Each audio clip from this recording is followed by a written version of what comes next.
अच्छा व्यूवर्स, आज की वीडियो टॉपिक है डीप सी मॉडल 720 मॉड्यूल पर। इस मॉड्यूल की मुकम्मल वायरिंग के बारे में हम डिस्कस करेंगे। इसकी कॉन्फ़िगरेशन कैसे होती है, इसकी स्टार्टिंग, इसकी पैरामीटर्स जितने भी हैं, और इसकी प्री हीट, रिमोट स्टार्ट, इसका ऑटो स्टॉप। तो वीडियो को प्लीज़ आप कंप्लीट वॉच करें।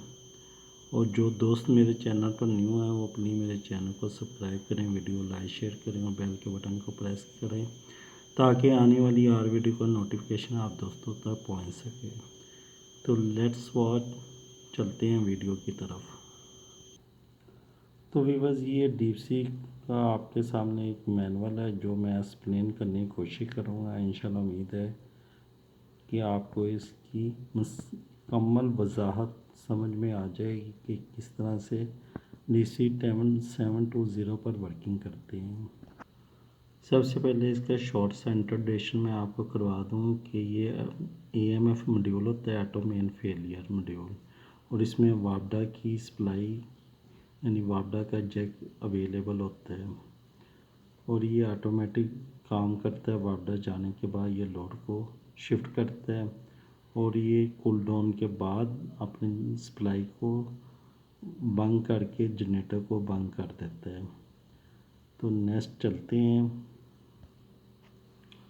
अच्छा भाई, ये स्टॉप का बटन होता है। ये बटन प्रेस करने से आपका मॉड्यूल आपके जनरेटर को बंद करवा देता है। यह हाथ का बटन और ये मैनुअल बटन से आपका जनरेटर मैनुअल स्टार्ट हो जाता है। ऑटो पे करेंगे तो ये वापडा के साथ स्टैंड बाई ऑफ रहेगा, वापडा जाने पर ऑटोमेटिक स्टार्ट हो जाएगा।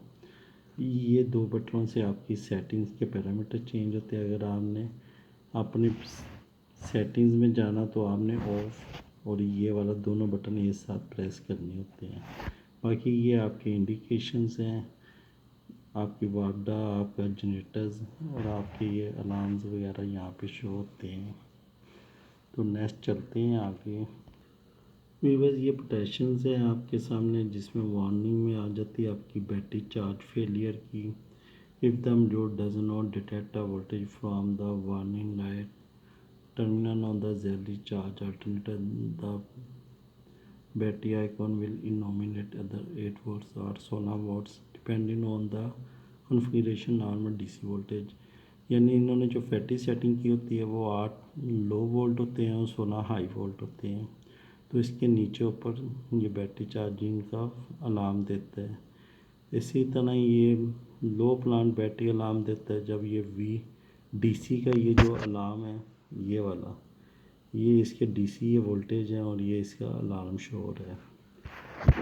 नेक्स्ट, अब इसकी जो ये तो इसके बैटरी के हो गए थे अलार्म। अब इसकी शटडाउन की बात करते। तो व्यूअर्स, ये इसका शटडाउन का अलार्म है। शटडाउन में वो फेल टू स्टार्ट आ जाता है। If the engine does not fire after the preset 3 attempt at starting a shutdown will be initiated. यानी अगर आपका 3 दफ़ा इंजन स्टार्ट ना होगा तो आपका ये वाला जो अलार्म है ये वाला आ जाएगा।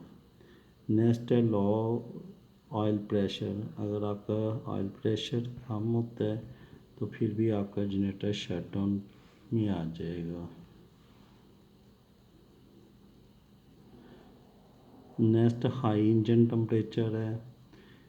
If the module detect that he engine cooler temperature, अगर हमारा टेम्परेचर सेफ्टी से एक्सपायर होता है, बाहर जाता है, तो ये हमारा इस तरह का अलार्म आ जाएगा। ये जैसे ये आप देख सकते हैं ये। फिर ओवर स्पीड पे हमारा ये वाला अलार्म है। If the engine speed exceed the preset tripper shutdown, if engine over speed is not delay, it is immediate shutdown. यानी अगर हमारी फ़ैन बेल्ट वगैरह टूट जाती है, हमारा ओवर स्पीड किसी भी वजह से इंजन हो जाता है, तो ये वाला हमारा खरगोश का इंडिकेट आ जाएगा। फिर इसी तरह ये हमारा अंडर स्पीड का है, हमारा कछुआ जो है वो आ जाएगा अगर हमारा डीजल वगैरह ख़त्म होता है, हमारी फ्रीक्वेंसी हमारी रेंज से नीचे चली जाती है। तो next, input 1 and 2 can be configured as one shutdown. ये हमारी इनपुट है, इस पे हम कोई अपना कॉमन शटडाउन अलार्म वगैरह एडजस्ट कर सकते हैं। Fail to read loading voltage, ये हमारे जनरेटर के वोल्टेज का अलार्म है, इंडिकेशन है हमारी सेटिंग से। अगर हमारा एक फेज़ या जनरेटर का कोई वोल्टेज में अल्टरनेटर में कोई इशू आता है तो ये वाले अलार्म आ जाएगा। Fail to reach loading frequency, ये फ्रीक्वेंसी में फिर ये कचुए का अलार्म आ जाएगा। फ्रंट पैनल कॉन्फ़िगरेशन, ये इन्होंने बताया कि दोनों स्टॉप का बटन ये दोनों इकट्ठे प्रेस करेंगे तो हम सेटिंग में चलेंगे। फर्स्ट जो इसका होता है लेफ़्ट साइड पे वो पैरामीटर्स होता है और सेकंड पे इसके अलार्म आ जाते हैं जैसे कि आप देख रहे हैं। Editing parameter enter the editor as describe, press plus minus के बटन से आप इसकी सेटिंग को ऊपर नीचे कर सकते हैं।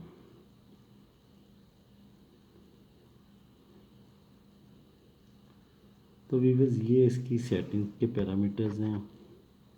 ये स्टार्ट डिले आ जाता है सबसे पहले, ये कि आपने इंजन को कितनी देर के बाद स्टार्ट करवाना है वापस जाने के बाद। तो ये 0 से 60 तक है। डिफ़ॉल्ट जो फैटी सेट है वो 5 सेकंड है। फिर ये प्री हीट की है, प्री हीट में इन्होंने 0 सेकंड रखा हुआ है मिनिमम और मैक्सिमम 60 सेकंड रखा हुआ है। तो ये इन्होंने इधर डिफ़ॉल्ट में 0 सेकंड रखा हुआ है। आप इसको 5 सेकंड तक बढ़ा लेंगे। क्रैंकिंग टाइम आ जाता है इस तरह 3 सेकंड, तो इन्होंने 10 सेकंड के लिए रखा हुआ है। फिर सेफ्टी ऑन डिले है, ये भी इन्होंने 10 सेकंड रखा हुआ है। वार्म अप टाइप है। इस तरह से ये सारी सेटिंग ना आप अपने हिसाब से इसको एडजस्ट कर सकते हैं। ये इन्होंने ये डिफ़ॉल्ट में ये सारी सेटिंग रखी हुई हैं। जैसे ये देखें कूलिंग टाइम है, ये कि हमारा जब वापडा आ जाने पर जनरेटर का लोड वापडा की तरफ शिफ्ट हो जाता है और जनरेटर कूल डाउन के लिए इन्होंने आधे घंटे का कूल डाउन टाइम रखा है, जो कि हमने 1 मिनट फैक्ट्री रीसेट में रखा हुआ है। इसको भी आप बढ़ा चला सकते हैं। इस रेंज के अंदर अंदर ना आप इसकी एडजस्टिंग कर सकते हैं। Fail to stop delay time, ये 10 सेकंड से नीचे नहीं आएगा, तो इन्होंने ये 60 सेकंड रखा हुआ है। Fail to stop delay time का मतलब होता है कि फॉल्ट आने के बाद आपका अगर स्टॉप इंजन नहीं हो रहा तो उसकी कितनी की टाइमिंग होनी चाहिए और फिर अलार्म आ जाना चाहिए। लो डीसी वोल्टेज अलार्म डिले, ये इन्होंने 5 मिनट का रखा हुआ है। ये अगर हमारे वोल्टेज लो है बैटरी के तो 5 मिनट बाद जाके जनरेटर बंद हो। तो ये हमारा इतना पैरामीटर टाइमर्स का आ गया। ये नेक्स्ट हमारा जनरेटर का आ गया जिसमें frequency, under, over, voltage, over under, ये सारा इन्होंने दिया हुआ है। ये इन्होंने दिया हुआ है 0 से 60 तक, अंडर 40 रखी हुई है। लोडिंग जो है जिस पे हमारा कॉन्टैक्टर लग जाए वो 47 है, ओवर जो है 57। इसी तरह हमारे लोडिंग वोल्टेज 212 है। ओवर कनेक्ट अलार्म लिमिट 110% तक इन्होंने रखा हुआ है।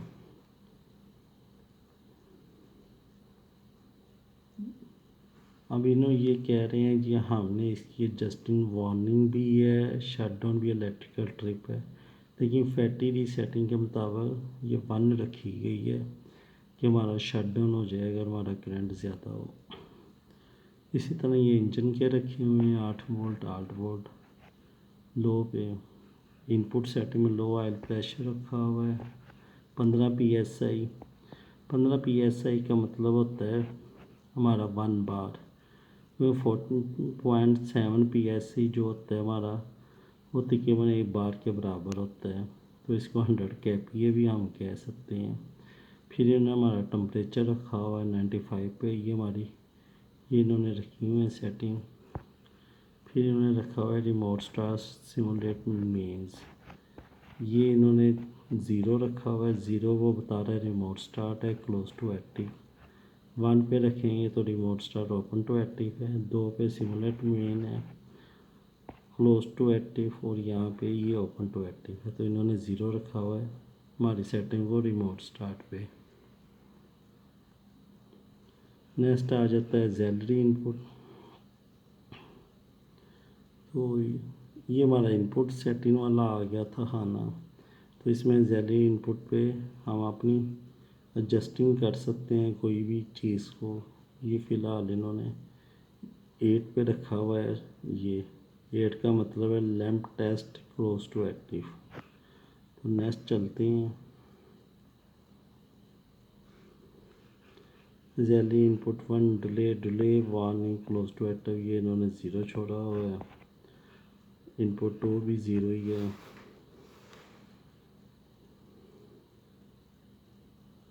ये भी इनका 0 है। अब ये हमारा आ गया पैरामीटर आउटपुट के। आउटपुट 1 पे हमारा है प्री हीट मोड इन्होंने दिया हुआ है 1। ये यहाँ पे इन्होंने 1 दिया हुआ है, तो 1 पे हमारी प्री हीट है। नेक्स्ट अभी चलते हैं। वैसे ये और भी हैं, लेकिन ये जो है ना, ये डिफ़ॉल्ट सारी इन्होंने सेटिंग बताई हुई है हमारी। यानी ये 0 से 15 तक है, तो ये 15 तक हम कोई भी एडजस्ट कर सकते हैं इसमें से। लेकिन इन्होंने फैक्ट्री रीसेट पे हमारी आउटपुट 1 दी हुई है 1।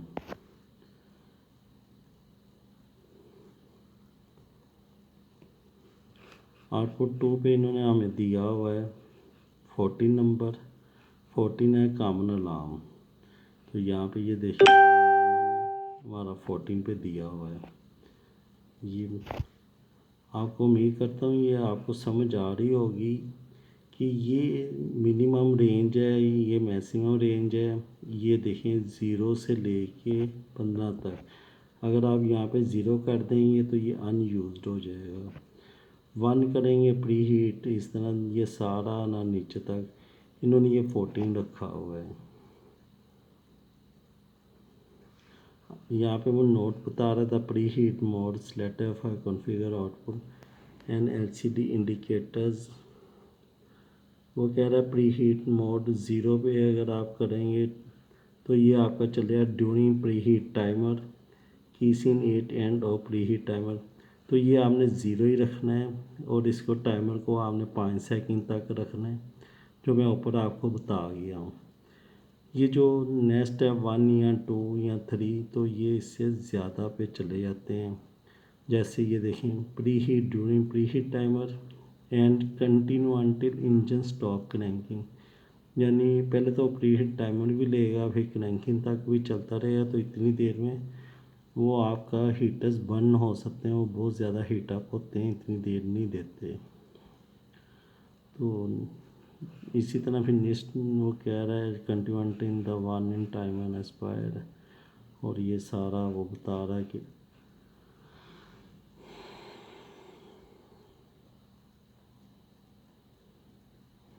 ये अब आपके वो एलसीडी की इंडिकेटर्स पे आ गया।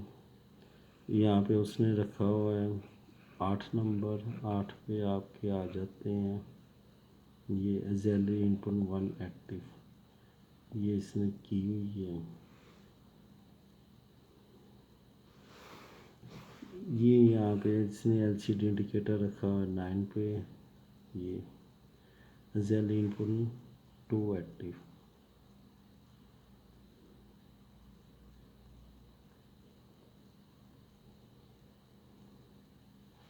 अच्छा जी, अब वो ये फुल लोड करंट रेटिंग का बता रहा है, जो कि 5 एम्पेयर से 6,000 एम्पेयर है। यहाँ पे ना डिफ़ॉल्ट 500 एम्पेयर रखा हुआ है। ये आपका सीटी की प्राइमरी वो बता रहा है, वो उन्होंने 500 पे रखी हुई है। अल्टरनेटर पोल वो बता रहा है, जो कि 0 से 8 तक 2 पोल और 8 पोल से। ये इन्होंने 4 पोल रखा है। 4 पोल का मतलब 1500 RPM। ये इन्होंने रखा हुआ है AC टोपोलॉजी सी नोट 1 पोल। ये फिलहाल इन्होंने 0 किया हुआ है। 3 फेस 4 वायर। 1 करें तो सिंगल फेस 2 वायर आ जाएगा। ऑयल प्रेशर डिस्प्ले यूनिट रखा हुआ उन्होंने बार में PSI में। ऑयल प्रेशर सेंसर रखा हुआ है उन्होंने वीडियो 10 बार में ही आप चेंज कर सकते हैं जो भी आपकी रिक्वायर्ड है।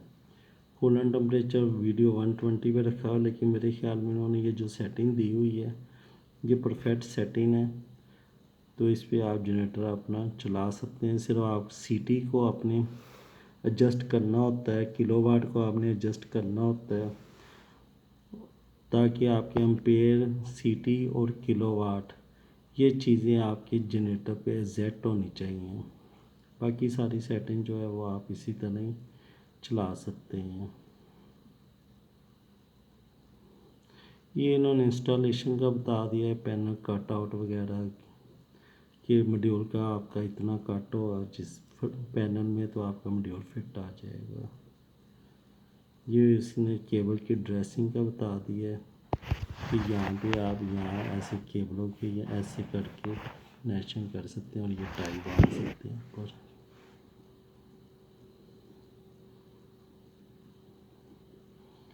ये वो आपके मॉड्यूल का स्टोरेज बता रहा है कि आप इसको -30 से 70 तक के टेम्परेचर तक चला सकते हैं।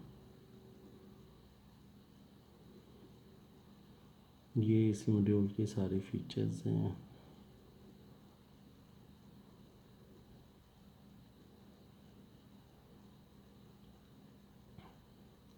ये वो केबल के साइजेस बता रहा है कि आप ये वाली केबल यूज़ कर सकते हैं इन चीज़ों में, जैसे नेटिव पॉजिटिव पे आप 2.5 mm की कर सकते हैं, उसके बाद आप 1 mm की कर सकते हैं। ये डेनमो के लिए आप ही 2.5 mm की कर सकते हैं। ऑयल प्रेशर में 0.5 की भी आपकी चल जाएगी।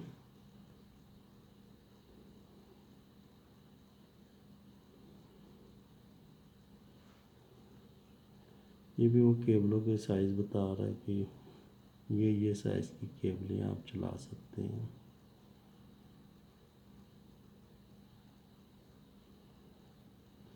ये वो मॉड्यूल की सप्लाई बता रहा है कि 8 to 35 वोल्ट कंटिन्यूस आप इसको 8 से 35 वोल्ट तक यूज़ कर सकते हैं।